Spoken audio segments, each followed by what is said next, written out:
엄마, 이게 뭐예요? 시계 수리하는데 안에서 이게 나왔어요. 시계 뒷커버 안쪽에 숨겨져 있었어요. 사장님이 이상하다고 하시면서 보여주시더라고요. 제가 들었어요, 엄마. 녹음 내용. 엄마 목소리였어요. 20년 전 목소리.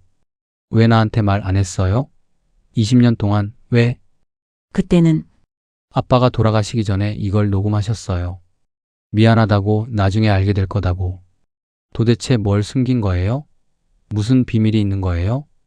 말 좀 해보세요, 엄마. 우리 집에 무슨 일이 있었던 건가요? 엄마, 대답해요. 기억이 잘 안 나. 미안해.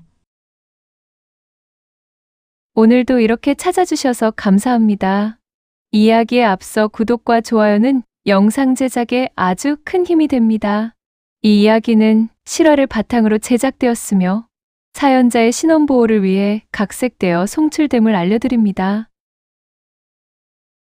설거지를 하다가 또 그랬다. 물을 틀어놓은 채로 멍하니 창밖을 보고 있었다. 겨울 햇살이 부엌 창문으로 비스듬히 들어왔다. 먼지가 햇빛에 반짝였다. 저 먼지들은 어디서 오는 걸까? 나는 그런 생각을 하며 서 있었다. 얼마나 서 있었을까? 철벅 물소리에 정신이 들었다. 싱크대에 물이 넘칠 뻔했다. 거품이 바닥으로 흘러내렸다. 황급히 수도꼭지를 잠그면서 나는 한숨을 쉬었다. 손이 차가웠다. 찬물에 계속 담가져 있었던 것이다. 엄마, 괜찮으세요? 뒤에서 아들 목소리가 들렸다. 언제 온 건지 모르겠다. 현관문 열리는 소리도 못 들었다. 나는 황급히 앞치마로 손을 닦으며 돌아섰다. 괜찮은 척 웃었다. 입가에 웃음을 억지로 만들었다.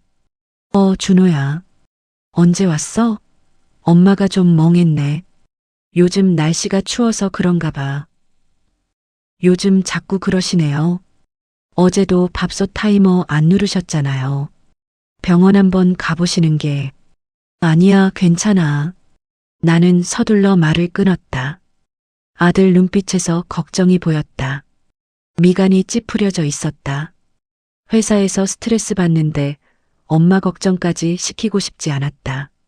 나이 들면 다 그런 거지 뭐. 어머님들 다 깜빡깜빡 하신다던데. 엄마는 아직 67이시잖아요. 그렇게 늙으신 나이도 아니고. 아들의 말이 가슴에 찔렸다. 67. 그래, 아직 그렇게 늙은 나이는 아니다. 그런데 왜 이렇게 자꾸 깜빡할까? 왜 머릿속이 뿌옇게 흐려질까? 며느리가 현관에서 신발을 벗으며 인사했다. 어머님, 저희 왔어요. 수고했어. 지훈이는? 학원 끝나고 오기로 했어요. 며느리가 부엌으로 들어오더니 내가 하던 설거지를 이어받았다. 고마웠지만 한편으로는 미안했다. 내가 제대로 하지 못해서. 저녁을 먹는 동안 나는 조용히 밥만 먹었다. 아들과 며느리가 회사 얘기, 아이 얘기를 나눴다. 나는 듣는 둥 마는 둥 했다. 자꾸 딴 생각이 들었다. 아침에 뭘 먹었더라. 오늘 무슨 요일이지. 내일 병원 가는 날이었나. 어머니, 반찬 더 드실래요? 며느리가 물었다. 나는 고개를 들었다. 며느리가 2번 물은 것 같았다. 아니야. 괜찮아. 밥을 다 먹고 설거지를 하는데 손자 지훈이가 학원에서 돌아왔다. 할머니, 우리 지훈이 학원 재밌었어? 네. 오늘 미술 시간에 할머니 그렸어요. 지훈이가 가방에서 도화지를 꺼냈다. 크레파스로 그린 할머니.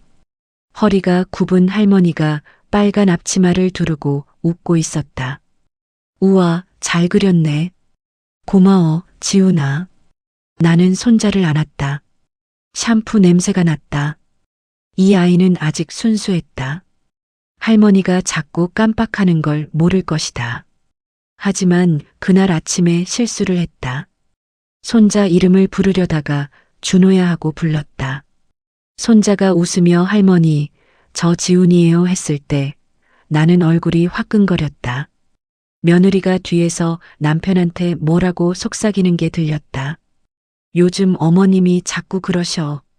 어제는 냉장고 문 열어놓으셨는데 기억도 못하시고. 걱정돼. 나는 그냥 설거지를 계속했다. 물소리를 크게 내서 그들의 대화가 들리지 않게 했다. 그날 저녁 나는 혼자 방에 앉아 있었다. 옷장 서랍을 열었다가 문득 눈에 띈 게 있었다. 남편이 생전에 차고 다니던 낡은 시계. 은색 케이스에 흠집이 가득한 30년도 더 된 시계였다. 손에 들었다. 묵직했다. 생각보다 무거웠다. 시계 바늘은 3시 20분에 멈춰 있었다. 남편이 돌아가신 시각. 5년 전 병원에서 남편의 손목에서 이 시계를 풀던 그 순간이 생각났다. 차갑게 식어가던 남편의 손목. 나는 시계를 가만히 들여다봤다. 왜일까? 이 시계를 볼 때마다 가슴 한구석이 먹먹해진다. 무언가가 걸려 있는 것 같은 느낌. 무언가 중요한 걸 잊어버린 것 같은 불안감. 시계 뒷면을 쓰다듬었다. To my beloved husband라는 영어 글씨가 희미하게 보였다. 내가 결혼 10주년 때 새긴 문구였다. 시계방 주인이 평생 가는 시계라고 했었다. 정말 남편이 평생 차고 다녔다. 회사 갈 때도, 여행 갈 때도, 심지어 병원에 입원했을 때도. 내가 뭘 잊고 있는 걸까? 머릿속이 답답했다. 안개가 낀 것처럼 흐릿했다. 분명히 뭔가 있는데 그게 뭔지 생각이 나지 않았다. 엄마, 주무세요. 며느리가 문을 두드렸다. 나는 황급히 시계를 서랍에 넣었다. 왜 숨기는지도 모르겠지만 본능적으로 감췄다. 응, 금방 잘게. 불을 끄고 누웠다. 천장을 보며 나는 생각했다. 왜 이 시계가 자꾸 신경 쓰일까? 왜 이걸 볼 때마다 불안한 걸까? 그날 밤 꿈을 꿨다. 남편이 나타나서 뭐라고 말했다. 하지만 소리가 들리지 않았다. 남편의 입만 움직였다. 나는 뭐라고? 잘 안 들려 하고 물었지만 남편은 계속 무언가를 말하며 시계를 가리켰다. 새벽에 깼다. 식은땀이 났다. 나는 다시 서랍을 열어 시계를 꺼냈다. 가로등 불빛이 창문으로 들어와 시계 표면에 반사되었다. 당신 나한테 뭐라고 하고 싶은 거예요? 중얼거렸지만 대답은 없었다. 그저 시계 초침이 멈춰 있을 뿐이었다. 다음 날 아침 나는 또 설거지를 하다가 멍했다. 이번엔 아들이 조용히 다가와 내 어깨를 잡았다. 엄마. 우리 병원 가요. 검사 좀 받아봐요. 제발이요. 아들의 목소리에 간절함이 묻어 있었다. 나는 고개를 저었다. 아직은 아니다. 아직은 인정하고 싶지 않다. 내가 이상해지고 있다는 걸. 기억을 잃어가고 있다는 걸. 아니야, 괜찮아. 그냥 피곤해서 그래. 엄마, 제발. 준호야, 엄마 말 좀 들어줘. 괜찮다니까. 나는 조금 강하게 말했다. 아들이 입을 다물었다. 미안했지만 어쩔 수 없었다. 그날 밤 나는 또 그 시계를 꺼내 들었다. 그리고 알 수 없는 불안감에 휩싸였다. 이 시계 속에 내가 잊어버린 무언가가 숨어 있는 것 같았다. 무엇일까? 도대체 무엇을? 엄마, 이 시계 제가 수리해 볼게요. 어느 날 아침 준호가 시계를 들고 말했다. 토요일 아침이었다. 아들은 커피를 마시며 신문을 보고 있었고 나는 식탁을 닦고 있었다. 나는 순간 가슴이 철렁했다. 손에 들고 있던 행주를 놓칠 뻔했다. 아, 아니야. 그냥 둬. 고장 나도 괜찮아. 그냥 추억으로 간직하는 거야. 시간도 안 가고 이러는데 뭐하러 두세요? 아버지 시계잖아요. 고쳐서 제가 차고 다니면 안 될까요? 아들의 말에 나는 할 말을 잃었다. 그래, 남편의 시계다. 아들이 차고 다니고 싶다는 게 당연하다. 막을 이유가 없다. 제가 아는 시계방 있어요. 거기 사장님이 오래된 시계 잘 고치신대요. 다음 주에 가져다 드릴게요. 아니, 준호야. 그냥, 엄마, 괜찮아요. 제가 알아서 할게요. 아들은 벌써 시계를 가방에 넣고 있었다. 나는 뭐라고 말하려다가 입을 다물었다. 왜 막아야 하는지도 모르겠고 무엇이 두려운지도 기억나지 않았다. 그저 막연한 불안감만이 가슴을 짓눌렀다. 아들이 출근하고 나서 나는 한참을 멍하니 앉아 있었다. 며느리가 물었다. 어머님 괜찮으세요? 안색이 안 좋으신데. 응, 괜찮아. 그냥 좀 어지러워서. 좀 쉬세요. 제가 설거지 할게요. 며느리는 친절했다. 늘 그랬다. 시어머니를 잘 챙겼다. 하지만 지금은 그 친절조차 부담스러웠다. 나는 방으로 들어가 누웠다. 며칠이 지났다. 나는 자꾸 시계 생각을 했다. 밥을 하다가도 빨래를 개다가도 손자와 놀아주다가도 그 시계가 떠올랐다. 왜일까? 왜 이렇게 신경이 쓰이는 걸까? 밤마다 꿈을 꿨다. 남편이 나타나서 무언가를 말하는 꿈. 하지만 아침에 일어나면 기억이 나지 않았다. 그저 불안감만 남았다.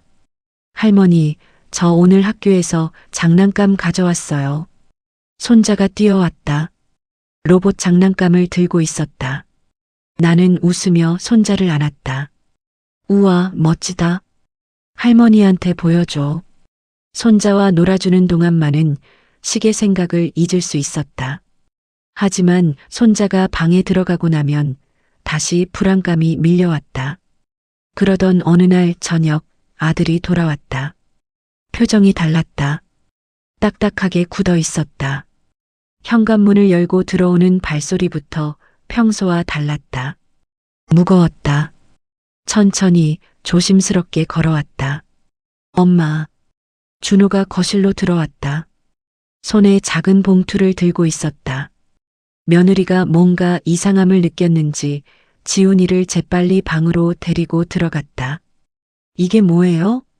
아들이 내민 건 작은 녹음칩이었다.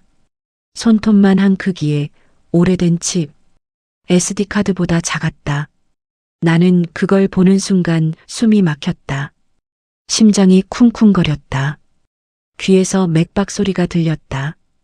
기억이 돌아왔다. 아니, 정확히는 기억의 파편들이 흩어져 떠올랐다. 녹음기를 손에 들고 떨며 말하던 그날 밤. 남편이 입원해 있던 병실. 복도에 홀로 서서 녹음 버튼을 누르던 순간. 그리고 시계 뒷커버를 열어 그 칩을 숨기던 순간. 엄마, 대답해요. 이게 뭐냐고요? 아들의 목소리가 높아졌다.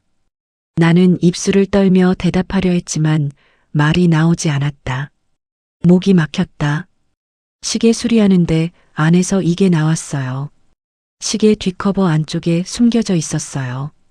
사장님이 이상하다고 하시면서 보여주시더라고요. 아들이 소파에 앉았다. 아니, 주저앉았다는 표현이 맞다. 제가 들었어요, 엄마. 녹음 내용. 엄마 목소리였어요. 20년 전 목소리. 나는 손이 떨렸다. 무릎이 후들거렸다. 소파에 겨우 앉았다. 왜 나한테 말 안 했어요? 20년 동안 왜? 아들의 눈이 붉어졌다. 분노인지 배신감인지 슬픔인지 알 수 없는 감정이 그 눈빛에 가득했다. 목소리는 떨리고 있었지만 억누르고 있었다. 그때는 말이 흐려졌다. 기억이 선명하지 않았다.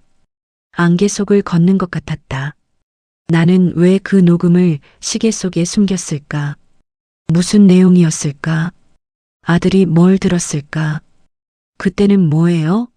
엄마. 아들이 소리쳤다. 주먹으로 소파 팔걸이를 쳤다. 쿵 소리가 났다. 며느리가 방문을 살짝 열고 밖을 내다봤다. 손자가 아빠? 하고 불렀지만 며느리가 재빨리 문을 닫았다. 준호야, 목소리 좀 낮춰. 며느리가 방에서 나왔다. 남편을 말렸지만 아들은 듣지 않았다. 아빠가 돌아가시기 전에 이걸 녹음하셨어요. 미안하다고, 나중에 알게 될 거다고. 도대체 뭘 숨긴 거예요? 무슨 비밀이 있는 거예요? 나는 주저앉고 싶었다. 다리에 힘이 풀렸다. 하지만 참았다. 소파 등받이를 잡고 겨우 앉았다. 말 좀 해보세요, 엄마. 제가 뭘 몰라서 그런 건가요? 우리 집에 무슨 일이 있었던 건가요? 아들의 목소리가 점점 커졌다. 엄마, 대답해요. 기억이 잘 안 나. 미안해. 내 목소리는 겨우 나왔다. 떨리고 작았다. 기억이 안 나요? 이렇게 중요한 걸? 아들이 비웃듯 말했다. 그 말이 가슴에 박혔다. 칼로 찌르는 것처럼 아팠다. 녹음에서 엄마가 그러셨어요. 내가 이걸 듣고 있다면 미안하다고. 나는 너를 지키려고 했다고. 도대체 뭘로부터요? 뭘 지킨 거예요? 나는 정말 기억이 흐릿했다. 녹음한 건 기억나는데 그 안에 뭘 말했는지, 왜 숨겼는지가 명확하지 않았다. 파편들만 떠올랐다. 남편의 병실, 빚, 친정 땅, 그리고 아들의 어린 얼굴. 엄마는 평생 우리한테 거짓말한 거예요? 아빠도 모르게. 거짓말이 아니야. 그럼 뭐예요? 숨긴 거잖아요. 20년 동안 너를 지키려고. 저를요? 저를 지키려고 거짓말을 한 거예요? 아들이 자리에서 벌떡 일어났다. 엄마, 전 이제 애가 아니에요. 35이에요. 알 권리가 있어요. 우리 가족에 무슨 일이 있었는지. 며느리가 조심스럽게 남편을 말렸다. 여보, 진정해. 어머님도 힘드실 거야. 힘들긴 누가 힘들어? 20년 동안 속고 산 제가 힘들죠. 나는 눈물이 났다. 참으려고 했지만 흘러나왔다. 손으로 얼굴을 가렸다. 미안해, 엄마가 잘못했어. 미안하다고 해결돼요? 도대체 뭘 숨긴 건데요? 아들의 목소리가 점점 거칠어졌다. 하지만 그 안에서 떨림이 느껴졌다. 아들도 무서운 것이다. 진실이. 엄마, 전 실망했어요. 아들이 돌아섰다. 방으로 들어가며 문을 쾅 닫았다. 며느리가 미안하다는 눈빛으로 나를 보더니 조심스럽게 남편을 따라 들어갔다. 안에서 아들과 며느리가 속삭이는 소리가 들렸다. 나는 혼자 거실에 남았다. 텅 빈 공간. 손자의 로봇 장난감이 바닥에 굴러다녔다. TV는 꺼져 있었다. 시계는 탁자 위에 놓여 있었다. 나는 그 시계를 집어들었다. 그리고 녹음칩을 바라봤다. 내가 뭘 한 걸까? 왜 숨겼을까? 왜 직접 말하지 않았을까? 그날 밤 나는 잠을 이루지 못했다. 천장을 보며 기억을 더듬었다. 20년 전으로 돌아가려 애썼다. 하지만 기억은 조각조각 흩어져 있었다. 완전히 맞출 수 없었다. 아들은 며칠 동안 나를 피했다. 아침에 일찍 나가고 밤늦게 들어왔다. 주말에도 회사에 간다고 나갔다. 나는 알았다. 나를 보기 싫은 것이다. 나는 매일 그 시계를 들여다봤다. 그리고 생각했다. 어떻게 해야 할까? 어떻게 설명해야 할까? 아들은 일주일째 나를 피했다. 말을 걸어도 대답이 짧았다. 엄마, 밥 먹어. 먼저 드세요. 주말에 같이 마트 갈까? 바빠요. 단 한 번도 내 눈을 똑바로 보지 않았다. 시선을 피했다. 거실에서 마주치면 재빨리 방으로 들어갔다. 밥상을 차려놓아도 혼자 먼저 먹고 나갔다. 잘 먹었습니다. 소리도 작았다. 며느리는 중간에서 어쩔 줄 몰라 했다. 미안해하면서도 남편 편을 들었다. 당연했다. 남편이 우선이다. 어머님, 준호 마음 풀릴 때까지 기다려주세요. 지금 많이 혼란스러워해요. 며느리의 말은 위로가 아니었다. 그냥 시간을 달라는 말이었다. 참으라는 말이었다. 응, 알았어. 엄마가 잘못한 거니까. 나는 작게 대답했다. 며느리가 내 손을 잡았다. 따뜻했지만 위로가 되지 않았다. 손자 지훈이도 할머니 방에 잘 오지 않았다. 아빠가 뭐라 했나 보다. 어느 날 저녁 지훈이가 조심스럽게 내 방문을 두드렸다. 할머니? 지훈아. 들어와. 지훈이가 들어오더니 작은 목소리로 물었다. 할머니, 아빠랑 싸웠어요? 아니야. 싸운 거 아니야. 그런데 왜 아빠가 할머니 얘기만 나오면 화내요? 아이의 질문에 나는 대답할 수가 없었다. 어떻게 설명하지? 할머니가 비밀을 숨겼다고? 아빠를 속였다고? 할머니가 실수를 해서 그래. 아빠한테 미안한 일을 했어. 그럼 사과하면 되잖아요. 응, 그게 그렇게 간단하지 않아. 지훈이가 나를 안았다. 작은 몸이 따뜻했다. 샴푸 냄새가 났다. 할머니, 저는 할머니 좋아요. 눈물이 났다. 참으려고 했지만 흘러나왔다. 손자 앞에서 우는 게 창피했지만 어쩔 수 없었다. 나는 혼자였다. 빈 거실에 앉아 멈춰버린 시계를 들여다봤다. 낮에는 며느리가 출근하고 손자가 학교 가면 정말 혼자였다. 텅 빈 집. 시계 소리만 들렸다. 아니, 시계는 고장 났으니 소리도 없다. 그저 냉장고 윙윙거리는 소리만 들렸다. 설거지를 하면서 나는 울었다. 물소리에 섞여 흐느끼는 소리가 사라졌다. 눈물이 싱크대로 떨어졌다. 고개를 들어 거울을 보니 늙은 여자가 서 있었다. 주름진 얼굴, 희끗한 머리, 지쳐 보이는 눈. 이게 나였다. 67년을 살아온 여자. 평생 가족을 위해 살아온 여자. 그런데 지금은 혼자다. 며칠이 지나도 아들은 말이 없었다. 나는 견딜 수가 없었다. 이대로 있을 수는 없었다. 기억이 희미해지기 전에, 완전히 사라지기 전에 뭔가를 해야 했다. 어느 날 밤 나는 방으로 들어가 오래된 상자를 꺼냈다. 옷장 깊숙한 곳에 숨겨뒀던 상자. 먼지가 수북이 쌓인 상자. 그 안에는 일기장, 편지, 사진들이 담겨 있었다. 손이 떨렸다. 뚜껑을 열었다. 오래된 종이 냄새가 났다. 나는 하나씩 꺼내 읽기 시작했다. 일기장 첫 페이지. 1995년 3월 12일. 노란색으로 바른 종이. 내 손글씨가 삐뚤빼뚤했다. 오늘 당신이 사업 망했다고 했다. 울면서 말했다. 남자가 우는 걸 처음 봤다. 나는 아무 말도 못했다. 준호는 아직 초등학생인데 어떻게 하지? 기억이 돌아왔다. 천천히 아프게. 그날 밤 남편이 집에 돌아와서 무릎을 꿇고 울던 모습. 미안해. 내가 사업을 망쳤어. 빚이 2억이야. 그 말을 듣고 나는 숨이 막혔다. 일기장을 넘겼다. 1995년 3월 25일. 빚쟁이들이 집에 찾아왔다. 당신은 없었고 나 혼자 있었다. 무서웠다. 문을 두드리며 소리쳤다.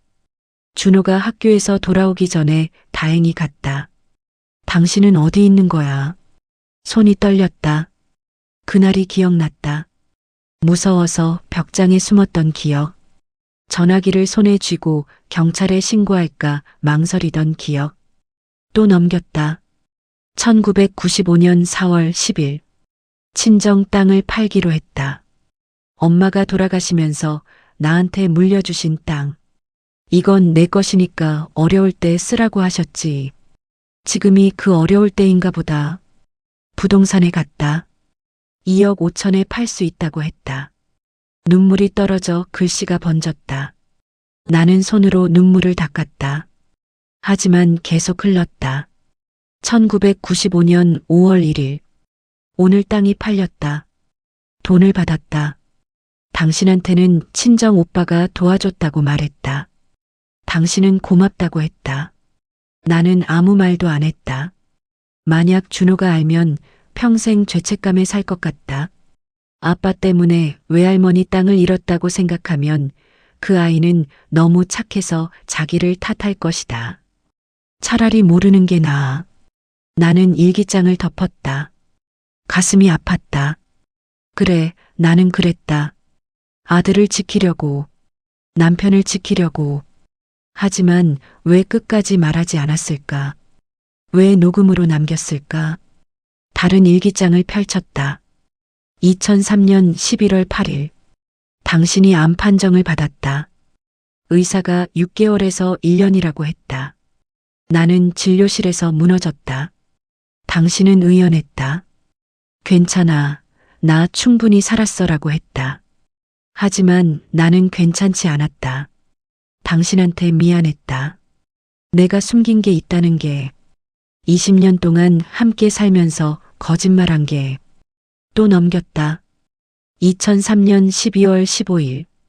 당신한테 말해야 할까? 사실은 친정 오빠가 도와준 게 아니라 내가 땅을 판 거라고. 하지만 말할 용기가 없다. 지금 말하면 당신이 얼마나 괴로워할까? 이미 아픈데. 그리고 마지막 일기. 2004년 2월 20일. 오늘 녹음을 했다. 병원 복도에서 혼자. 떨렸다. 당신 시계 안에 숨겼다. 뒷커버를 열어서 작은 칩을 넣었다. 언젠가 준호가 알게 될 것이다. 시계를 고치려고 하면. 그때는 내가 왜 그랬는지 이해해 주길. 하지만 직접 말할 용기는 없다. 비겁한 나. 나는 일기장을 가슴에 안았다. 그래, 나는 비겁했다. 끝까지 직접 말하지 못했다. 죽은 남편의 시계에 숨겨뒀다. 언젠가 발견되기를 바라면서 사진 한 장이 바닥에 떨어졌다. 남편과 나 그리고 어린 준호가 함께 찍은 사진. 놀이공원에서 찍었다. 우리는 웃고 있었다. 행복해 보였다. 준호는 솜사탕을 들고 있었다. 그때는 정말 행복했을까? 아니면 그때도 나는 비밀을 숨기고 있었을까? 나는 결심했다. 아들에게 직접 말해야 한다. 기억이 완전히 사라지기 전에. 내가 왜 그랬는지, 어떤 마음이었는지. 일기장을 보여주고, 사진을 보여주고, 모든 걸 설명해야 한다. 그날 밤 나는 편지를 쓰기 시작했다. 떨리는 손으로 천천히. 준호에게. 엄마가 이 편지를 쓰는 건 기억이 사라지기 전에 모든 걸 말하고 싶어서야. 녹음으로는 부족했어. 직접 쓴 글로 남기고 싶어. 엄마는 내가 초등학교 5학년 때 중요한 결정을 했어. 그게 옳았는지는 아직도 모르겠어. 하지만 그때는 그게 최선이었어. 편지를 쓰는 동안 눈물이 멈추지 않았다. 하지만 손은 멈추지 않았다. 다 써야 했다. 모든 걸 털어놓아야 했다. 초인종이 울렸다.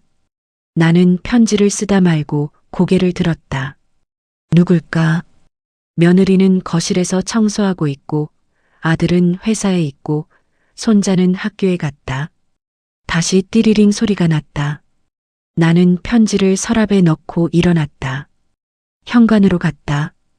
인터폰으로 보니 젊은 여자가 서 있었다. 모자를 쓰고 있었지만 얼굴이 익숙했다. 문을 열었다. 엄마. 수진이었다. 딸. 멀리 부산에서 일하느라 1년에 한두 번밖에 못 보는 딸이 서 있었다. 큰 가방을 들고 있었다. 수진아. 딸이 내 품에 안겼다. 따뜻했다. 딸 특유의 향수 냄새가 났다. 나는 딸을 꼭 안았다.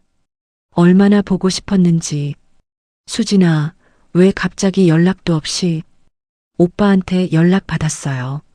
엄마 안 좋으시다고. 회사에 급한 일 있다고 하고 왔어요. 아, 그랬구나. 아들이 동생한테 연락했구나. 며느리가 거실에서 나왔다. 깜짝 놀란 표정이었다. 언니, 언제 오셨어요? 방금요. 어머니, 어디 편찮으세요? 아, 그게. 며느리가 나를 힐끔 보더니 대답을 얼버무렸다. 뭐라고 설명해야 할지 모르는 표정이었다. 들어와, 수진아. 어머, 짐이 많네. 며칠 있을 거야? 사나흘 있으려고요. 회사에 연차냈어요. 딸을 거실로 들였다. 며느리가 차를 내왔다. 딸은 가방을 내려놓고 나를 유심히 봤다. 엄마, 많이 수척해지셨어요. 밥은 잘 드세요? 응, 잘 먹어. 걱정 마. 오빠가 그러던데 요즘 어머니 기억력이 안 좋으시다고. 그리고 무슨 시계 문제로 오빠랑 사이가 안 좋다고. 딸이 조심스럽게 말을 꺼냈다. 며느리가 자리에서 일어났다. 저는 지훈이 데리러 가볼게요. 천천히 얘기하세요. 며느리는 센스 있게 자리를 비켜줬다. 나는 딸에게 차를 건넸다. 수진아, 사실은 나는 천천히 이야기를 시작했다. 시계 이야기, 녹음칩 이야기, 그리고 일기장에 적혀 있던 내용들, 친정 땅을 판 이야기, 20년 동안 숨겨온 비밀. 딸은 말없이 들었다. 차도 식어갔다. 중간중간 딸의 눈시울이 붉어졌다. 손으로 눈가를 닦았다. 엄마가 그런 일을 혼자. 미안해. 너한테도 말 안 했지. 내가 그때 중학생이었으니까 너무 어렸어. 아니에요, 엄마. 딸이 내 손을 꼭 잡았다. 손이 따뜻했다. 젊고 부드러운 손. 엄마가 그런 선택을 할 수밖에 없었을 거예요. 그때 상황이 얼마나 힘들었을지 전 이해해요. 정말? 네. 오빠는 지금 화나신 거예요. 배신당했다고 느끼는 거죠. 하지만 시간이 지나면 이해할 거예요. 딸의 말에 나는 울컥했다. 누군가 내 편을 들어주는 게 이렇게 고마운 일인지 몰랐다. 며칠 동안 혼자였다. 아무도 내 말을 들어주지 않았다. 수진아, 고마워. 내가 이해해줘서. 엄마, 울지 마세요. 제가 오빠 설득할게요. 그럴 수 있을까? 할 수 있어요. 오빠도 엄마 사랑하잖아요. 지금은 화가 나서 그런 거예요. 딸은 자신 있게 말했다. 하지만 나는 확신이 서지 않았다. 아들의 눈빛이 떠올랐다. 그 차갑던 눈빛, 실망한 눈빛. 엄마, 일기장 좀 봐도 될까요? 응, 그래. 나는 딸을 방으로 데리고 갔다. 상자를 꺼내서 일기장을 보여줬다. 딸은 한 장 한 장 넘기며 읽었다. 눈물이 계속 흘렀다. 엄마 이렇게 힘드셨는데. 괜찮아. 다 지난 일이야. 아니에요. 안 괜찮아요. 혼자 이 모든 걸 짊어지셨잖아요. 딸이 일기장을 덮고 나를 안았다. 우리는 한참을 그렇게 안고 있었다. 그날 저녁 아들이 퇴근했다. 딸을 보고 놀랐다. 수진아, 너 왜 왔어? 오빠, 우리 좀 얘기해요. 무슨 얘기? 어머니 일이요. 아들의 표정이 굳었다. 할 얘기 없어. 오빠, 제발. 어머니 입장도 들어봐요. 입장? 20년 동안 거짓말한 게 무슨 입장이야? 아들의 목소리가 높아졌다. 나는 거실에서 가슴이 철렁했다. 거실에서 얘기하기 그러니까 방에 가요. 딸이 오빠를 방으로 끌고 들어갔다. 문이 닫혔다. 나는 거실에서 불안하게 기다렸다. 며느리가 내 옆에 앉았다. 어머님, 괜찮으실 거예요. 수진 씨가 잘 얘기할 거예요. 하지만 안에서 목소리가 들렸다. 점점 커졌다. 오빠, 어머니 입장도 생각해봐요. 내가 왜 생각 안 했겠어? 하지만 20년이야, 20년. 우리 가족이 거짓말 위에 서 있었다고. 거짓말이 아니라 보호였어요. 보호? 날 바보로 만든 게 보호야? 오빠는 그때 10살이었어요. 알았으면 어쩔 건데요? 외할머니 땅이 아빠 빚 때문에 팔렸다는 걸 알았으면 그래도 알 권리는 있었어. 권리? 10살짜리가 무슨 권리요? 그냥 죄책감에 평생 시달렸을 거예요. 목소리가 계속 높아졌다. 나는 가슴이 쿵쾅거렸다. 내 때문에 남매가 싸우고 있었다. 어머니는 혼자 결정하셨어요. 가족을 위해서, 오빠를 위해서. 그게 얼마나 힘든 결정이었는지 알아요? 그래도 뭐예요? 어머니가 잘못했어요? 가족을 지킨 게 잘못이에요? 잘못은 아니지만 하지만 아들의 목소리가 약해졌다. 잠시 침묵이 흘렀다. 오빠, 어머니 일기장 봤어요. 얼마나 고민하셨는지 매일 밤 울면서 쓰셨대요. 일기장? 네. 20년 동안의 일기가 다 있어요. 어머니가 얼마나 괴로워하셨는지. 또 침묵이 흘렀다. 긴 침묵이었다. 문이 열렸다. 아들이 나왔다. 얼굴이 빨갛게 상기되어 있었다. 눈도 빨갛게 충혈되어 있었다. 나를 보더니 그냥 밖으로 나가버렸다. 현관문이 쾅 닫혔다. 딸이 나왔다. 눈가가 젖어 있었다. 엄마, 괜찮아요. 오빠도 곧 마음 풀릴 거예요. 하지만 딸의 목소리는 떨리고 있었다. 확신이 없었다. 며느리가 조심스럽게 말했다. 제가 가봐야 할까요? 아니요. 혼자 있고 싶으실 거예요. 나는 알았다. 이 문제는 쉽게 풀리지 않을 거라는 걸. 아들의 마음에 깊은 상처가 났다.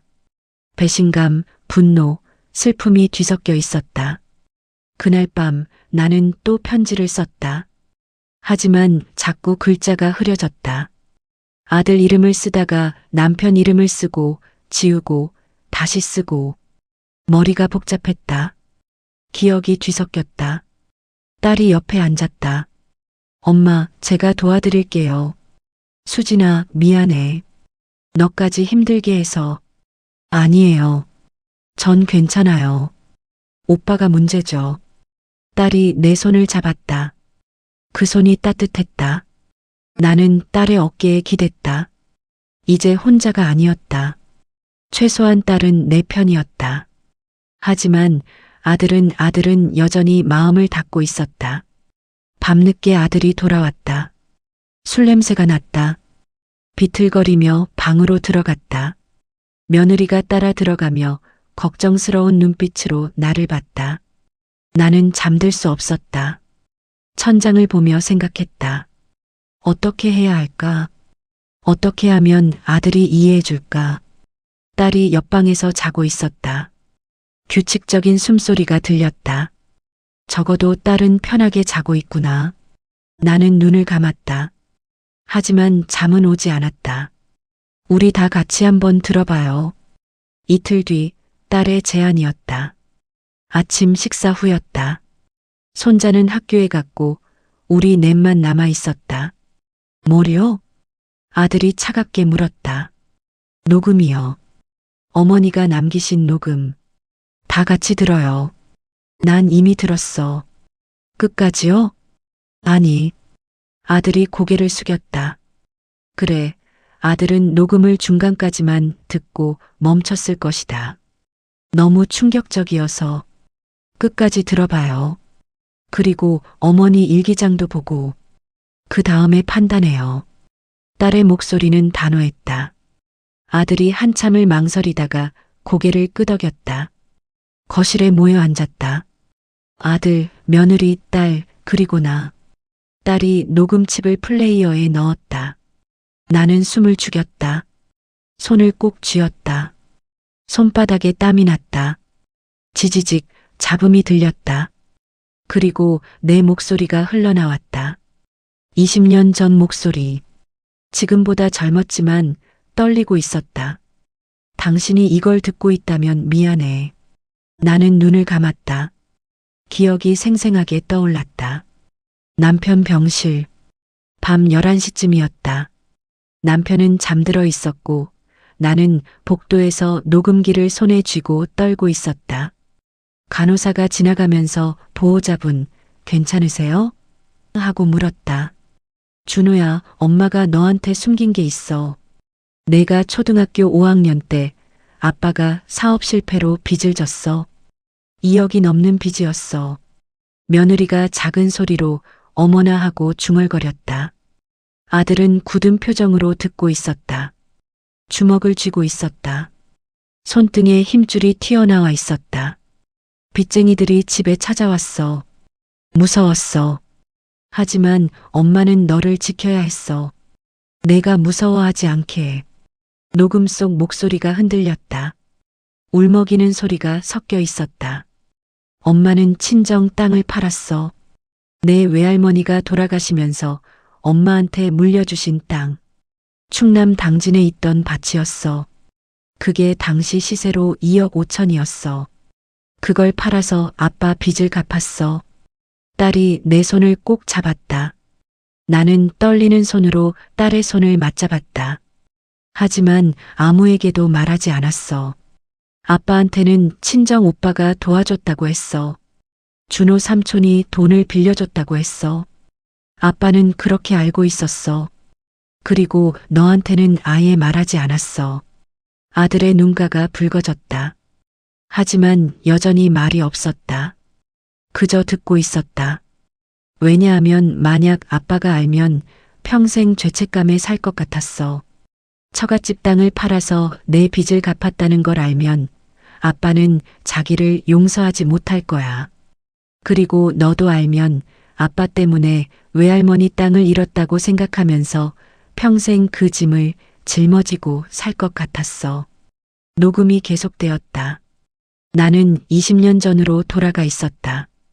그때 그 복도, 차가운 바닥, 창밖으로 보이던 밤하늘.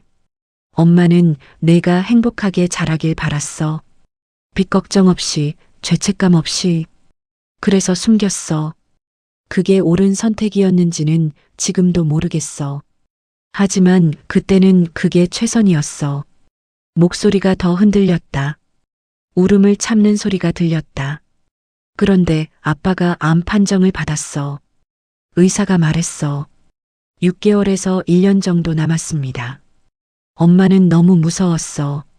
아빠가 가기 전에 진실을 말해야 하나 아니면 계속 숨겨야 하나. 잠시 침묵이 흘렀다. 녹음 속에서도 침묵이 있었다. 3초쯤 엄마는 비겁하게도 이렇게 녹음으로 남겼어. 직접 말할 용기가 없었어. 내 앞에서 엄마가 사실은 외할머니 땅을 팔았어라고 말할 용기가. 아들이 고개를 숙였다. 어깨가 떨렸다. 준호야, 엄마는 후회하지 않아. 그게 엄마가 할 수 있는 최선이었어. 가족을 지키는 거, 너를 지키는 거. 그게 엄마의 역할이었어. 목소리가 더 작아졌다. 하지만 미안해. 내가 언젠가 이걸 알게 되면 배신감을 느낄까봐 두려워. 엄마가 20년 동안 나를 속였다고 생각할까봐. 하지만 엄마는 너를 사랑했어.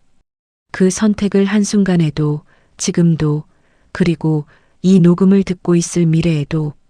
마지막 부분이었다. 만약 엄마가 이 녹음을 듣고 있는 너의 나이가 되었을 때 기억을 잃기 시작한다면 미안해. 엄마가 직접 설명하지 못해서 기억이 사라지기 전에 말하고 싶었지만 용기가 없었어. 부디 이해해줘. 엄마의 비겁함을, 엄마의 선택을, 그리고 엄마의 사랑을. 녹음이 끝났다. 지지직 소리와 함께 멈췄다. 침묵이 흘렀다. 긴 침묵이었다. 시계 소리도 들리지 않았다. 숨소리만 들렸다. 나는 떨리는 목소리로 말했다. 그때는 내가 너무 어려서 10살이었어. 무슨 말을 해도 이해 못할 나이였어. 아들이 고개를 들었다. 눈물이 흘러내리고 있었다. 뺨을 타고 턱까지 흘렀다. 엄마, 미안해, 준호야. 엄마가 잘못했어.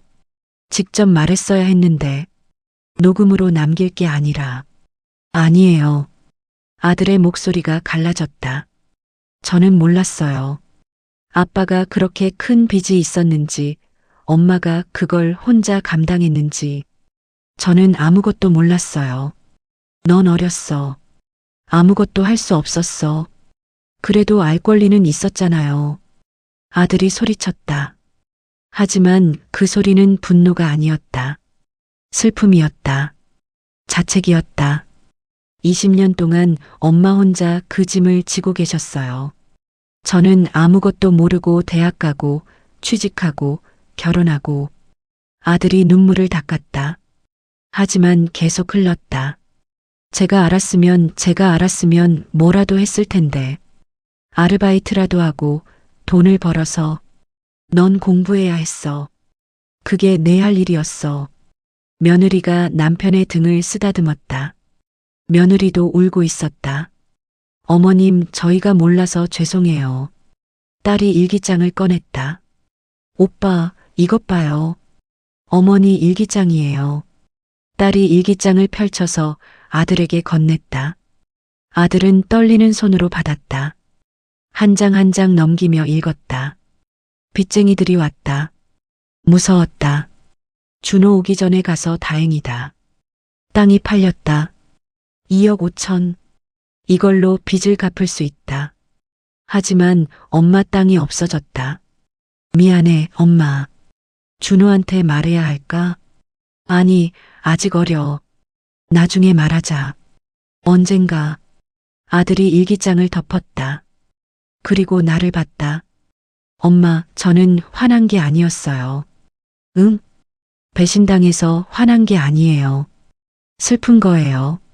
엄마가 혼자 이 모든 걸 감당하셨다는 게. 아들이 천천히 일어나더니 내 앞에 무릎을 꿇었다. 그리고 내 손을 잡았다. 엄마, 죄송해요. 화낼 게 아니었어요. 이해하려고 노력했어야 했는데, 엄마 입장에서 생각했어야 했는데, 나는 아들의 머리를 쓰다듬었다. 눈물이 멈추지 않았다. 괜찮아, 다 괜찮아. 엄마가 잘못한 거야. 아니에요. 엄마는 최선을 다하셨어요. 가족을 위해서. 딸이 내 옆에 앉았다. 엄마, 이제 혼자 아니에요. 우리가 있잖아요. 오빠도 저도 있고, 올케도 있고, 지훈이도 있어요. 며느리도 다가와서 내 다른 손을 잡았다. 어머님, 저희가 이제부터 잘할게요. 어머님, 혼자 힘드신 일 없게 할게요. 나는 시계를 쓰다듬었다. 이제 모든 게 드러났다. 숨겨왔던 진실이. 20년의 침묵이. 하지만 마음 한구석에서는 알고 있었다. 이게 끝이 아니라는 걸. 용서와 이해가 있었지만 상처는 남아있다는 걸. 아들이 내 손을 꼭 잡고 말했다. 엄마, 앞으로는 혼자 결정하지 마세요. 우리한테 말씀하세요. 힘든 일 있으면. 응, 그럴게. 그리고 병원 가요. 기억력 검사 받으러. 같이 갈게요. 나는 고개를 끄덕였다. 이제는 혼자가 아니었다. 가족이 함께였다. 하지만 창밖을 보며 생각했다. 과연 이들이 앞으로도 나를 이해해 줄까?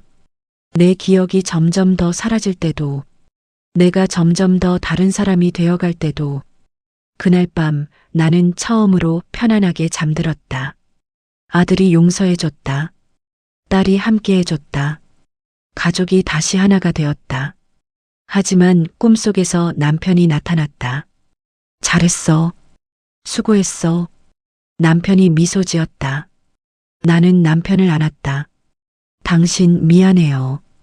평생 숨기고 살아서. 괜찮아. 당신이 옳았어. 우리 아들 잘 키웠어. 남편이 사라졌다. 나는 깼다. 눈가가 젖어 있었다. 창밖으로 아침 햇살이 들어왔다. 새로운 하루가 시작되었다. 끝까지 청취해 주셔서 감사합니다. 구독과 좋아요, 댓글은 영상 제작에 큰 힘이 됩니다. 항상 건강하시고 행복하세요.